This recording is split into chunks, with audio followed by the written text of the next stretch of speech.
You have the ZTE ZMax10, looks like this. It's by Consumer Cellular, and you need to factory reset it or hard reset it. Let me help you. All right, the first thing we need to do is get it powered off, power off, power off, power off. And this channel is all about helping you make your phones last as long as possible. But if you are tired of your ZTE and it's time to upgrade, this is the YouTube store about right here, and I've got some choices that you might enjoy upgrading to.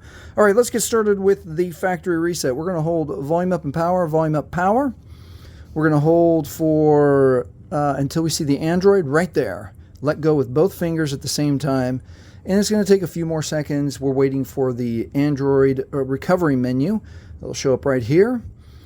And we're going to need the volume keys now to scroll, and we're going to look for wipe data factory reset. Go ahead and press OK here, and then now pause right here. Read this message. You may be required to connect to network via SIM or Wi-Fi and log into your Google account before using the device. You 100% will need your Google or Gmail account to log back into your phone.